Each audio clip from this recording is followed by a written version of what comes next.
యాజమాన్యానికి ఇక్కడికి విచ్చేసిన తల్లిదండ్రులకు మన విద్యార్థులకు హృదయపూర్వక నమస్కారాలు.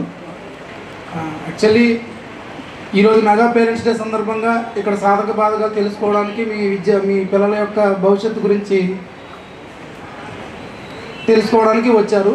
బట్ ఇప్పుడు నేను తీసుకున్న అవకాశం ఏంటంటే రెగ్యులర్గా జరిగే ప్రాసెస్లో మీ లైఫ్ ఎలా నడుస్తుంది, పోలీస్ వ్యవస్థ దానికి ఏ విధంగా అనుసంధానమైందో చిన్న డెమో కింద చూపిస్తాను.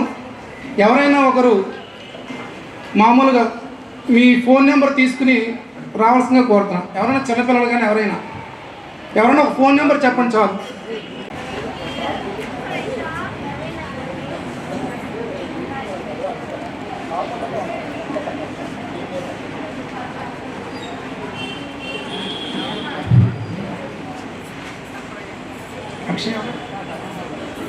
తెలీదు,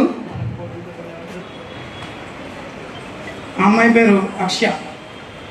ఓకేనా, ఉంటారు ఏంటనేది జస్ట్ ఫోన్ నెంబర్ ఆధారంగా పేరు ఇక్కడ తెలుసుకోగలిగారు.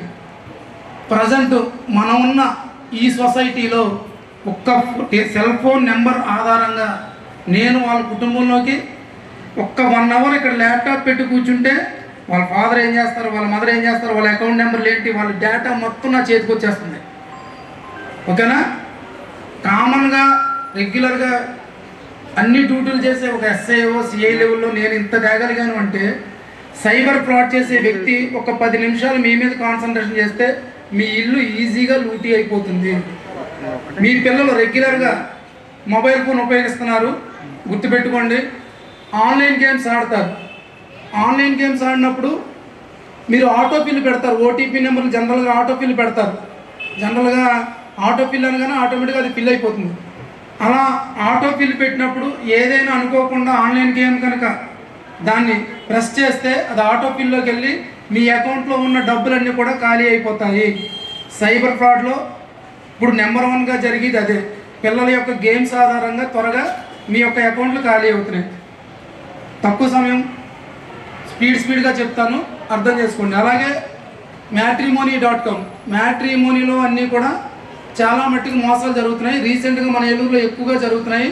ఏమీ లేదు, మీరు పెళ్లి సంబంధాల కోసం మ్యాట్రిమోనీలోకి వెళ్తారు. వాళ్ళు మీ రిక్వైర్మెంట్ ఆధారంగా ఒక అమ్మాయికి అయితే అమ్మాయి రూపంలో ఫోన్ చేస్తారు. ఫస్ట్ ఆఫ్ ఆల్ వాళ్ళకున్న అసెట్స్ అన్నీ కూడా ఇతర దేశాల్లో చూపిస్తారు. మీరు నమ్ముతారు. వాళ్ళు ఆన్లైన్లో పెట్టుబడి పెట్టు, రేపు పొద్దున మన సంసారానికి చాలా ఉపయోగపడుద్ది, అక్కడ ఆస్తులు కొంటాం ఇక్కడ ఆస్తులు కొంటాం అంటారు. సుమారు రీసెంట్గా మన ఏలూరులో 2-3 కేసుల్లో దగ్గర 30 లక్షల పైగా పోగొట్టుకున్న వాళ్ళు ఉన్నారు. సో మ్యాట్రిమోనీలో కూడా ఎవరికైనా ₹1 మీరు పెట్టాలి అంటే ఆలోచించి పెట్టండి చాలు. అమ్మో ఇదేమన్నా అయిపోద్దేమని, అది ₹10 అయినా సరే గుర్తుపెట్టుకోండి. అలాగే అమ్మఒడి డబ్బులు పడుతున్నాయి అందరికి కూడా, ఇది చాలా ముఖ్య గమనిక. తల్లికి వందనం డబ్బులు పడుతున్నాయి. ప్రతి ఒక్కరు కూడా మ్యాక్సిమం మీకు కాల్స్ వచ్చేస్తున్నాయి. నా మనీ పడినమ్మంటే కాల్స్ వస్తున్నాయి. వచ్చి అమ్మ మీకు తల్లికి వందనం డబ్బులు పడ్డాయి, మీరు ఓటీపీ నెంబర్ చెప్పండి అని. ఆల్రెడీ మా దగ్గర 2-3 కేసులు ఉన్నాయి. దయచేసి ఎవరు కూడా ఏదైనా ఫోను మీ ఫైనాన్షియల్ సంబంధించి మీ డబ్బులకు సంబంధించి వస్తే కనుక మీరు ఖచ్చితంగా ఎవరైనా అధికారులు కన్ఫర్మ్ చేసుకుని మీ ఓటీపీలు కానీ మీ అకౌంట్ నెంబర్లు కానీ చెప్పండి తప్ప అసలు ఎట్టి పరిస్థితుల్లోనూ. ఇదేనే కాదు, ఎవరైనా ఫోన్ చేసి మేము పలానా బ్యాంక్ నుంచి ఫోన్ చేస్తాము, లేకపోతే పలానా ఇదమ్మా మీ ఓటీపీ నెంబర్ చెప్పండి, మీ డీటెయిల్స్ చెప్పండి అని. కాబట్టి వీటన్నిటికీ దూరంగా ఉండండి దయచేసి. సైబర్ ఫ్రాడ్ ఇది కళ్ళ ముందున్న దొంగను పట్టుకోవడమే చాలా కష్టం ఉన్న రోజులు. ఎక్కడో ఉండి మీ ఇంట్లో దొంగతనం చేస్తే పట్టుకోవడం చాలా కష్టం, టైం పడుతుంది. ఈలోగా మీరు ఆర్థికంగా చిదిగిపోతారు. కాబట్టి సైబర్ నేరాలకి అరికట్టడానికి మీరు అవేర్నెస్ కలిగి ఉండి మీతో పాటు ఒక 10 మందికి చెప్పే ప్రయత్నం చేయండి. అమ్మ ప్రతి ఒక్కరి ఇంట్లో ఇంక్లూడింగ్ నా ఇంట్లో కూడా కలిపే, నాకు కూతురుంది, మీకు ఆడపిల్లలు ఉన్నారు. ప్రజెంట్ జరుగుతున్న సమాజంలో నేరస్తుడు అనేవాడు అంటే మీ ఆడపిల్ల పట్ల నేరం జరిగిన సందర్భంలో నేరస్తుడు అనేవాడు అమెరికా నుంచో ఢిల్లీ నుంచో లేకపోతే ఆఫ్ఘనిస్తాన్ నుంచో రాడు. మీ ఇంట్లో నీ పక్కింట్లో నీ చుట్టూ ఉన్న సొసైటీలో ఉంటాడు. ప్రతి క్షణం పోలీస్ వారు మీ భద్రత కోసం పనిచేసినప్పటికీ అన్ని కళ్ళేసి చూడలేరు. ఎందుకంటే ప్రతి ఒక్కరి ఇంట్లోనూ ఆడపిల్లలు ఉన్నారు. కాబట్టి మీ ఆడపిల్లల సంరక్షణ విషయంలో మీరు కొంచెం జాగ్రత్తగా వహించండి.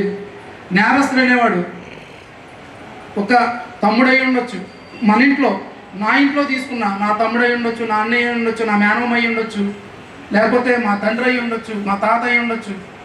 ఆడపిల్లల పట్ల జరిగే నేరాల్లో నేరస్తుడు బయట నుంచి రాడు. మన ఇంట్లోనూ లేకపోతే పక్కింట్లో ఫ్రెండో లేకపోతే ఎదురింట్లో ఆకతాయిగా తిరిగే కుర్రోడు అయి ఉంటాడు. కాబట్టి ప్రతి క్షణం మీరు మీ ఆడపిల్లల పట్ల కొంచెం జాగ్రత్త వహించండి. అలాగని భయంతో పెంచొద్దు. ధైర్యంగా మీకు ఎదుటి వ్యక్తి చేసే చర్యను చెప్పే విధంగా మీ ఆడపిల్లలను పెంచండి. గుర్తుపెట్టుకోండి. ఎందుకు అంటే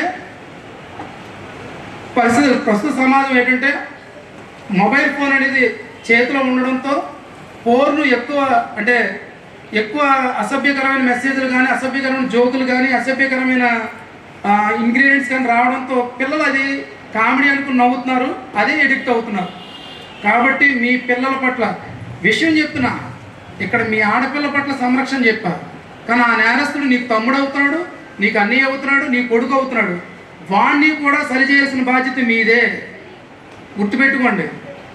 ఒక ఆడపిల్ల పట్ల నేరం జరిగిందంటే అది మీ తమ్ముడు అయి ఉండొచ్చు, మీ కొడుకు అయి ఉండొచ్చు, ఎవరన్నా అయి ఉండొచ్చు. కాబట్టి మీ ఇంట్లో చివరికి చెప్తున్నానండి, సమాజంలో పరిస్థితులు ఎలా మారిపోయినంటే మేము రోజు పోలీస్ స్టేషన్లో చూసే కేసులను బట్టి ఇంట్లో ఆడపిల్ల అబ్బాయి ఉంటే కూడా చాలా జాగ్రత్తగా కనిపెట్టుకునే చూసుకోవాల్సిన రోజులకు వచ్చేసాం. కాబట్టి ఆ విషయంలో కూడా జాగ్రత్తగా ఉండి ఇంట్లో మీ పిల్లలు పెరిగే పరిస్థితుల్ని వాళ్ళు ఏ విధంగా బిహేవ్ చేస్తున్నారో అనేది కూడా చూసుకోమని సవినయంగా కోరుకుంటున్నాం. ఏదైనా జరిగినప్పుడు ఇమీడియట్గా పోలీసులకు ఫోన్ చేయండి. సతమతం అవ్వద్దు. మా ఆడపిల్లకి ఎలా జరిగింది చెప్పుకోవాలా లేదా అని. ఎందుకంటే మీ ఆడపిల్లకి చేసినప్పుడు రేపు పొద్దున ఇంకొక ఆడపిల్లకి చేసే అవకాశం ఉంది మీరు వదిలేస్తే. కాబట్టి ఇమీడియట్గా సరే ఓకేనండి. Thank you. ఎందుకంటే మీకు చెప్పడం కోసం ఇది అవకాశం వచ్చింది కాబట్టి చెప్తున్నాను. ఈ అవకాశం ఇచ్చిన